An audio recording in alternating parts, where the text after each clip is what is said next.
Hello, welcome to our live inside the Radiantly Alive Woman. It's very nice to be with you today on a lovely Wednesday. We're on the 1st of September. That happened very, very fast. So welcome. We are learning about hysterectomy scars today. So I welcome you to ask questions as much as you would like. Hysterectomy scars are something that's quite common. A lot of women have this scar, and it's something that we need to learn about and understand so that we can start to improve our health and well-being. So we are inside the Radiantly Alive Woman Facebook community where we go live twice a week talking about scars. Right now we're talking about one scar in particular every live. So I go into a deep dive into each scar. We've been doing this for many months now. We've gotten through scars all over the body. We've spoken about scars on the head. We're talking about all the way into the tips of the fingers and toes, and then everything kind of in between. So we're answering questions that women have posted on the announcement board. We've been writing down, or women have been writing down scars that they're interested in. And I've been knocking them off the list one by one, and we're doing a pretty good job. There's over 100 comments on that announcement board right now, and we've probably gone through, probably 2 or 3 dozen of them. So it's been really great. Now let's get into hysterectomy scars, and what's going to be included in this video is always the same. Always the same 3 branches of content. So we are going to talk about the importance of the scar physically, how the scar could be impacting our physical body. This is how I like to start, because when we talk about the physical body, it's a lot more tangible and easy to understand. We can connect the dots very easily and have these aha moments much more simply than the second part, which is just as important, if not more important, depending on the scar. The energetic and emotional factors you need to consider when you have a scar on your body. In particular, in this video, hysterectomy scar. This section could be a little bit more abstract, a little bit more hard to place yourself, because you really need to put yourself in the story. You need to hear what I am saying and like the small kind of guideline cues, the kind of generalizations that I offer. And then I want you to think about yourself and how that makes sense for you and your situation, because everyone is different. Everyone may have a similar scar. Like right now, women who are interested in this video are all have hysterectomy scars or know someone who has a hysterectomy scar. So even though the scar is the same, the woman is different, the story is different, the situation and the circumstances will be completely unique, and that needs to be taken into account. That's one of the reasons why my work is so transformational, is because we take every woman into consideration when we are doing this work.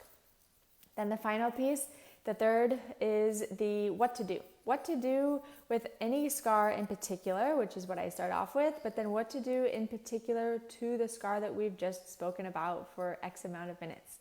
What can you start to do with this scar to begin your transformation journey? This part's really important to me, so watch it to the end. It's great that you have all the information and you build this kind of knowledge base around the scar, but then you got to do something about it. You got to take action, and I offer that first preliminary step. All right, so let's just talk about the why. Like, why would we be having hysterectomy scars, and why are they so common? They're quite common right now. They've been around for a long time. They've changed in how they look, in the kind of length at which they appear on the body, but nonetheless, they are quite a common scar.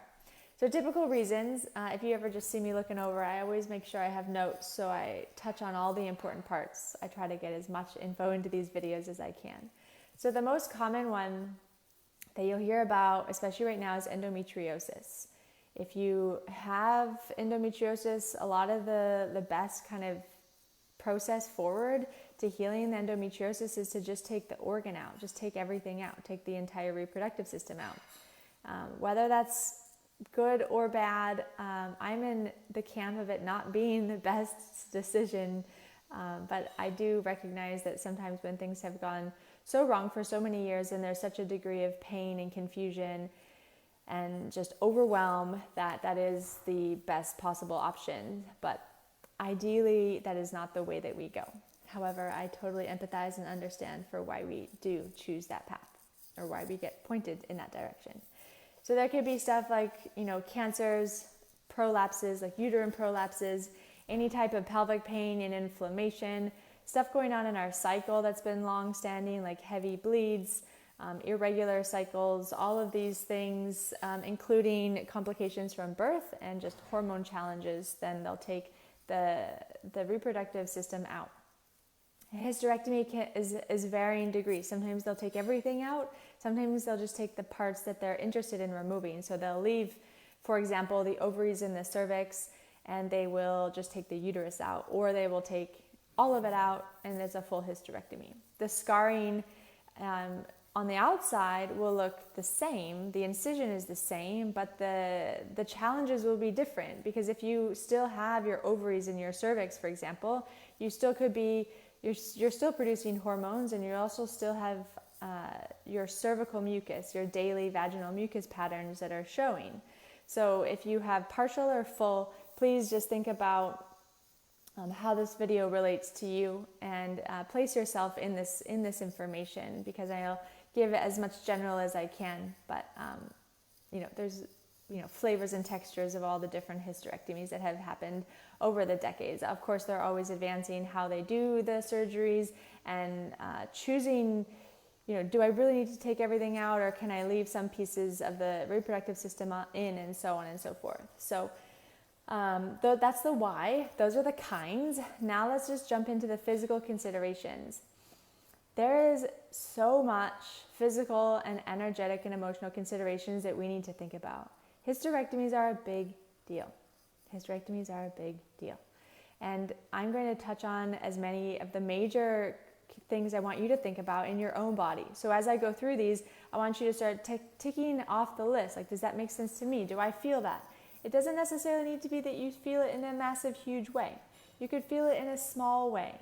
Now we want to trace all of these like little breadcrumb pieces back to like the big thing that's creating the most challenge in your body, and start to work that. And we work that by working the scar. We do that in a variety of different ways, not just manual work, but a ton of different other practices as well. So the big physical considerations that I have in here, the first massive thing is a pressure problem. If you've watched any of my videos before, you'll have heard me speak about pressure problems. Pressure problems will create havoc all over the body. So when you have a scar on your abdomen, actually it's really from when you have a scar from the bottom of your rib cage crossing the abdomen down into the pelvic floor, you will have a pressure problem. It's also very likely that you'll have a pressure problem if you have a scar anywhere from like the head, so basically like from tip to tail, from the top of the head to the pelvic floor. Pressure problem. What could that feel like if you have a pressure problem? Well, anytime you have a scar on your abdomen, in this situation, the low abdomen, the muscle tissue underneath cannot function, as well as all of the organs nearby cannot function. Now, I'm not saying that they don't function at all. They just don't work as optimally. They're not, revving at all cylinders. They're not firing at 100%. And this local problem becomes a systemic problem very quickly, because everything that's housed in this general area is very important for our well-being. And so pressure problems can feel like low back pain, vulnerability in your low back, feeling like you have a nagging coming and going of back pain. It doesn't necessarily need to be just in your low back. It could be anywhere in your spine. You may be feeling this in your neck. You may be feeling this in between the shoulder blades, just chronic tension, vulnerability, spasms, sciatica-like experiences. All of these things are fair game. Pressure problems can also really disturb the digestive system. Everything in this area requires a certain amount of pressure to function optimally. That pressure is created by having muscles that are functioning well. And if muscles are not functioning well because there's a scar on top of it, there are already kind of this spiraling effect happening. But a pressure problem in the digestive system could feel like bloating, food intolerances, fluid retention, this type of swelling thing that's going on with eating. It could feel like lethargy, like when you have a meal, maybe a big meal, or maybe just food in general, you get really tired because your processing power is challenged because of the scarring. Very common, very common. Another thing that creates a nice amount of pressure here, an ideal pressure, like a good pressure and tension relationship, is breathing. The way in which we breathe, if we're breathing properly or not, can disturb the way that the digestion is working. And when you have a scar anywhere on your body, especially on the torso, you will not be breathing into that scar. You will be avoiding it unconsciously or maybe consciously, but you won't be putting pressure or input into it. You won't be stimulating it with your moment-to-moment breath. And so when we have a bad breathing pattern, it can create a whole other type, whirlwind of stuff. It can be digestive issues because a single breath is like a massage into the organs. It's giving this nice pumping action into the organs as the diaphragm drops every inhale and every exhale it comes back up. This can disturb the pressure that you feel at your pelvic floor. You may have a sensation, especially so if you had ever given birth naturally in your life or you've had pelvic floor problems, you may feel like your organs are going to fall out of your body. You feel like you need to clench. You feel like you need to do a lot of kegels to keep that consistency there. But that's not the way to go. It's because there's a pressure problem going on. So the answer is not to do a wild amount of kegels. Actually, it's to find the source of the problem, which is the scar. So these are examples of what can go on with breathing dysfunctions. Breathing dysfunctions as well, the stability that you feel in your spine, the strength that you have in your body is made by how you breathe. The way that the diaphragm is placed in the body, if it's cramped or spasmed or just not getting that full breath because you're not breathing into your scar, it can create a feeling of instability in the spine, and it could lead to that. You feel unstable. It could lead to degenerative kind of things going on in your low back, like disc stuff, arthritic-like stuff, so on and so on. It's just a bit overwhelming when you hear it all. But what I want you to hear from what I'm saying is actually the problem is in the scar.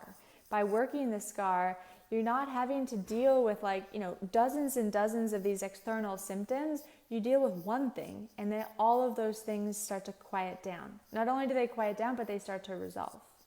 So another common thing that we'll touch on with breathing in the energy and emotional section is stuff like anxieties, spiraling thoughts, rumination, worry, fear. All of those things can be quickly taken up in your body and then kind of spin out of control like a windstorm. So we want to know about this. We want to understand this in great detail. Obviously depending on how much of the hysterectomy you had, a partial or full, you're going to have hormonal challenges. And the challenges that go on with that can be great. It can deal with your mood. It can have something to do with your bone mass. It can have so many impacts that are just far and wide spreading. So depending on which kind of hysterectomy you had, you need to take that into consideration. There's a lot of wonderful things that you can do to positively impact your well-being physically that are not super complicated. Just by acing the basics, as I often say, that starts to really build a foundation of stability and reliability and feel like some forward momentum is going through in your life if you feel those hormonal challenges. So those are the main kind of physical ones. Actually, if I'll just touch on one more, there's a lot of potential for stagnation. So the body needs input. It needs stimulants to move stuff around. That's just how it works. If you don't stimulate an area, if you don't pay attention to an area, it ends up becoming like a black hole or void in your awareness. So a lot of women, when I start working with them who have hysterectomy scars, it's very common, anywhere in the pelvis really, it's very common for them to describe feelings of darkness or numbness or just disconnection, just a kind of gray area that they can't really make out. And that's a really overwhelming feeling for some people to feel because it points to the truth that that's an area of disconnection. That's an area of hurt and suffering and pain. So we'll get more into that in the emotional and energetic section, but just physically, I want you to think about when we don't put input into an area, when we don't stimulate it, as simple as breathing into it or just paying attention, when it's not an integrated part of who we are, there's stagnation there. There's stuckness. There's pooling, and think about a bog or a low little pond that doesn't move. There's no inlet or there's no outlet. So it just kind of builds, and it can create a lot of things like inflammation. It can create a lot of things like bloating, any type of joint pain, pain in general, stuff that hangs around too long in the body is not good. Everything should be in flux. And so as much as we can, we want to adopt that in the physical sense. We also want to adopt it in our mind. We don't want to get stuck on rigid thinking. We don't want to have like stubborn tunnel vision in ourselves, because that does not promote well-being as well. So let's just touch on that actually now as we jump into the energetic and emotional section. This is a huge section. I'm going to touch on some main pieces. There's going to be a lot. There's a lot. It's a big deal to have a hysterectomy physically. It's a big deal to have a hysterectomy emotionally and physically. There's just a lot here. So let's just talk on that idea of being in flux for a moment, because it is a big thing. As a woman, you have a direct contact with this continual flux idea, this constant wave in and out, pulse in and out. That's very rhythmical, that we see in our cycle. It's also, you can see this in nature. So women are more likely to have that connection, that, the truth that we are one with nature, because we have this cyclical representation in our life, in our body.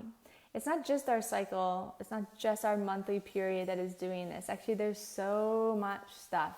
And when we see this in our life, like things are coming up and then they go away. There's these things that come in and then they come down. This is happening as like a process thing in our physical body, but it's also happening, on every level, all over the place. So when we lose a part of ourselves, like when we feel that loss, that lack of connection to our femininity is usually a common thing that women talk about. We start to feel that stuckness come in, that like stagnation, that kind of rigid feeling of fixation. We lose that connection to that pulse in and out, that wave-like feeling. Like just picture a wave in nature. It's coming in and it's coming out. And this can create a lot of issue. This can create a lot of problems in our mind. This can create a lot of problems in our energy.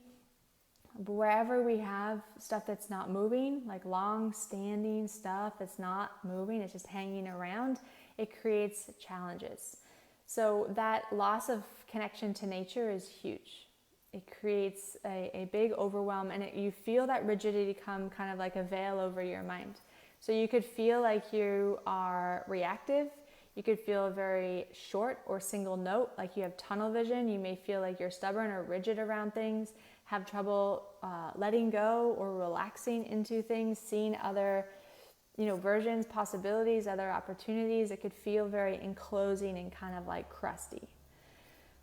This also is just equally paired with that feeling of loss of connection to your female body. This is huge. This can be so challenging for women, and sometimes it's a big deal. Sometimes it's not a big deal. Sometimes women who don't feel like it's a big deal haven't really tapped in, haven't really woken up to the awareness that the hysterectomy was a huge problem, is a huge issue in their life. So I want you to think about that lack or that loss of connection to your female body. I want to point out that even though you may have lost some or all of your reproductive organs in this area, it does not mean that you have, no more femininity, that you can no longer connect to that power. You are still a woman, and there are wonderful ways that you can just tap into and tune into that. There's practices you can do. Just because the physical organs are no longer there, it doesn't mean that you have lost the seat to create, cultivate, nurture, and like energize your body with that feminine energy, with that of who you are. So important that we regain that in some way. It has to be done because there's a feeling of loss or lack there that really surrounding the female body, and you're no longer able to give birth or have children. There's a lot of potential grief that could go on, sorrow, saying goodbye to a phase of your life or a phase of potential. That all needs to go through a grieving kind of process. The other thing that I want to just touch on that kind of leans into this even deeper is a feeling of emptiness. We literally have space there where there was something, there is no longer. So there is a feeling of emptiness. That feeling can be very deep and very overwhelming, very overbearing on women. That feeling of emptiness needs to be explored. It needs to be transformed in some way. We need to be aware of it, notice it, recognize it, and then take on the responsibility to really transform that feeling of emptiness and resolve it into something more rich and more full that is related to connecting with who you are as a woman, showing up in this world, as a woman, regardless of whether you have the equipment for it or not. There's so much more to that femininity and that potential that needs to be poked into gently and awoken and really enlivened. The last thing that I want to just touch on is the anxiety that I had mentioned. When there's a breathing problem in the body, we can be very quick to take off into the mind. When we have no connection or a lack of connection to our body, when we have anywhere we have a scar on our body, we have disconnection there. We are disconnected to that part of our body. So that's happening already. But now we're talking about that lack of connection to our female body because we may feel less than because we have lost those organs. Now, put all of that together, there's a lot of disconnection from the body and a lot of heady mind stuff going on. So we can be very overwhelmed, feelings of fear, worry, anxieties, depressions that can take off like a windstorm in the head, and we can be kind of just a head and a lack of connection to our body. So we need to come back down into our body. Is so important through this process if you have a hysterectomy scar. So those are the main pieces I want to touch on for the emotion and the energy. Now, just to briefly explain how I like to give a roadmap out to this. So the energy and the emotion can feel overwhelming. It can feel like a place you don't really want to visit or explore in detail. So I like to give a roadmap out to help you really make sense of all the subtleties and all the intricacies of this kind of section, of this consideration. I want you to think about yourself before the hysterectomy surgery itself. Usually it is a long-term kind of problem. There's a lot of things going on, maybe a lot of trauma in the past, maybe lots of cycle stuff going on for decades or months. Whatever happened, we need to touch into that. We want to lean into that because there's going to be answers, and there'll still be stuff that needs to be resolved from that past, from that before the actual surgery itself. There's a lot of feelings of confusion, wanting answers, disconnect, not trusting your body. Why is this happening to me? Feeling less than, losing a part of yourself, getting into those preliminary feelings of grief and sorrow and anger. All of that will be there packed into the scar. When we start working the scar, that will start to come out. So we really want to tune in and tap into this specifically for this scar. It's so important. Then there'll be the middle or part 2 of the energetic and emotional roadmap. Is I want you to pay attention to the event itself, the surgery itself, the relationship dynamics of that time, relationship dynamics with medical staff, with spouses, partners, people who are taking care of you at that time, but also how you felt. There's always fear involved. And it's a really overwhelming process. It really is the kind of letting go process of, a part of who you are. And that part may have been very important to you. Maybe it was, you didn't get to have a child. It was the reason why you couldn't have children. There could be tons of emotion wrapped up in this phase. It could be that once you had the hysterectomy, you felt great joy because you no longer have that debilitating pain. So you really need to feel into how does this make sense for you, and know that there's just going to be tons of layers. Maybe you felt joy, but also deep grieving and sadness and sorrow. Feel into that and make sure that you go phase 1, phase 2, and then the final phase is the after. The after phase is generally a long phase here too. The before is long in this scar, but the after is as well, because it's going to be anything that you feel, like the energetic quality, the inner dialogue that you say to yourself. How do you live your life? What do you do and not do after the scar? So it could be maybe 1 month, it could be decades and decades and decades. A lot of women who have abdominal scars on their abdomen, they don't feel like they need to look at themselves in the mirror anymore. They don't feel very whole. They don't feel full. They don't like the way they look. Their confidence, their inner trust, all of that is kind of smashed.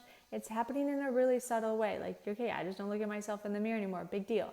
But when you kind of go down and reach into that place of hurt, of that place of suffering, it's a big deal. So you want to feel into these 3 phases. So that is the second phase, the emotional energetics all complete. And let's go into the third, the what to do. Now, the what to do for every scar, let me highlight it here. It's really important that you do it with every single scar, but it's absolutely crucial and required that you do it with this scar. You cannot skip over this step. Hysterectomy scars are a big deal. And you want to acknowledge the gravity of that, and also just feel into how that feels for you. What does all of this mean for you? How can you take this on and start to really transform your well-being by working that scar? So there's 3 parts into this practice. It's a 3-part practice. The first phase of this is the relaxing into. You need to find somewhere where you can be comfortable in your home. Spend some time there, maybe 5 minutes, maybe 20 minutes. Give yourself some space so that you don't just jump on a Zoom call or, go do an errand right after. Give yourself a bit of time to feel into this. So find somewhere comfortable, sit or either lay, whatever feels best for you. Make skin-to-skin contact. You have to touch your body with your hand onto the scar itself. Skin to skin is really important. You activate the sense of touch, which is a very valuable sense that we don't really engage or activate in a very powerful way. And so I want you to actually touch the scar and feel that you are touching your body. Feel that you're touching your body beyond just, putting clothes on, makeup, brushing your hair, putting lotion. I want you to meaningfully touch and tap into that area. And feel into the fact that, okay, I'm going to start touching an area that I may have disconnected from, or I'm going to start touching into an area that I know has some hurt, has some sort of suffering. I want you to feel into that, because just making that connection where you're aligned with what you're doing is like, boom, you're present in there. The 4th thing you're going to do in relaxing into is you're going to close your eyes. So all of that, close your eyes. Tone down the sense of sight, ramp up the sense of touch, be present, feel, be comfortable. The second part in this 3-part practice is to gather as many physical considerations as you can related to the scar itself. Physical meaning, particularly with this scar, when you touch it, what do you feel physically? It's very common to feel aversion, nausea, feel like you're going to be dizzy, throw up, all of these things, because this is such a potent area of transformation. There's so much stuck up in there that you want to tap into that and really be aware of the transformation potential that's possible. When you feel into that and you start to feel these qualities, which I'll list in a second, I don't want you to feel like, oh my gosh, it's so overwhelming, I can't go in there. I want you to feel like, oh my gosh, there's so much potential here. I can feel how much stuckness there is physically, how much it's like taking over my mind, and like I'm hot and I'm nauseous and it feels all stuck, and I can feel that emotion of like resentment and that raw kind of energy coming out really easily. That means that there's a great potential there for healing. That means that you're, well on your way. You've already like kind of opened the door. It's just up to you to walk through it. So the other physical things I want you to think about is feel into temperature, feel into hot, cold. Is it numb? Is it hypersensitive? Lots of women will feel numb. Lots of women will be like really sensitive in areas. All of those nausea things I was speaking about as well. The real kind of sense, does it make you hot, sweaty, aversion, feel like I don't want to touch that anymore? All that needs to be paid attention to, as well as the physical quality of stuckness, tension, pulling, stuck, in a particular direction. Is the skin in some areas pulled out? Is some areas stuck and grooved in? All of that needs to be explored. It's your baseline. It's just your sense of, okay, this is what's going on here. We all know from watching my videos that the scar that you see The actual physical scar that you see is not just the scar that you're concerned about. Scar, while it's healing, particularly in the abdomen, will start to bury itself down. It will start to anchor itself down onto something that's stable and strong and never going anywhere, which is your bones. And where this is, it's very likely that it's ingraining itself towards your pelvis, towards your pubic bone, towards your front pelvic bones here. It can also search for structures that are solid, like pseudo-solid. If you have bad digestion, if you're constipated, it can start to go into the bowels. If you don't empty your bladder very often because you're so busy on Zoom calls, or you're a teacher or whatever, you just don't have time to go to the bathroom, this will impact the healing of the scar and how much scarring there is. So you need to figure out and gather all of those physical considerations. And then the third part that you must do is the energetic and emotional. So those 3 phases I touched on before the scar, during the surgery itself, and then after the scar, anywhere from healing to present day. You need to think about that as it relates to you. You need to touch on those feelings I spoke about, the lack of connection to your female body, that just that big feeling of loss, lack of connection to nature, that kind of rigid, isolating feeling where it's kind of one track. That feeling of emptiness, emotional kind of anxieties and overwhelm, all of those potentials, feel into that for you, and those 3 phases. Make sense of that, because when you have all 3 of these, you have your beginning. You know what's going on. And when you start to work the scar, you'll be less caught off guard. If you skip this phase, it's very likely that you could be caught off guard at the potential of like the overwhelm that may come when you start touching the scar itself. Now, there's not just manual work to the scar, there's a lot of other things. So what I'm going to give you now for a hysterectomy scar itself is not manual touch. I highly recommend not touching your hysterectomy scar as the first thing you do. It can be incredibly overwhelming and overstimulating and create challenge in the body because it holds so much physical and energy and emotion inside. You don't want to touch it first. You want to be doing something more gentle. You want to be doing something that connects you back into the feeling of being in flux, being, that in and out undulation, pulsation, that wave-like feeling that I was talking about. That helps to break you out of that guarding where you have walls up, where you have rigid thinking, ruminating, all of these feelings of like stubbornness and stuckness that are going on. And it'll also help with all the kind of physical things, the digestion, the vulnerability in your back, bladder, bowel problems. All of these things will be helped when you do something more gentle, like breathing. Okay, so I only want you to do breathing into the scar. So instead of breathing up high, or just even here or out to the sides, all the ways that we kind of cheat ourselves from breathing low, I want you to start breathing low. I want you to start breathing down. I want you to breathe into your body. So the inhales, obviously are coming down and in, hitting the area that is low in your abdomen, and you're opening up in all directions. So it's not just pushing out the belly. I want you to feel like you're breathing like in 3D. So it's coming out to the sides, open in the front as well as the back. And I want you to really feel like you're creating this opening in this way, this vertical direction as well. When you breathe into the scar, you're just welcoming and like touching and tapping into working on the scar. You're just kind of gently, respectfully, in a way that's honoring, just making contact with the scar. It's really important that you do that first. Start to kind of awaken the area. Breath is really calming.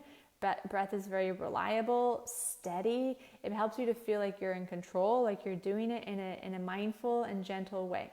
So breathing into the scar is my suggestion for the hysterectomy as a preliminary step. You can breathe anywhere between 2 to 5 minutes, but then you can just stop that, go back to how you're breathing before, but keep an awareness on where you go back to how you breathe. If you're breathing really high in your chest, not so great. If you're breathing everywhere that's just avoiding the scar, not so great.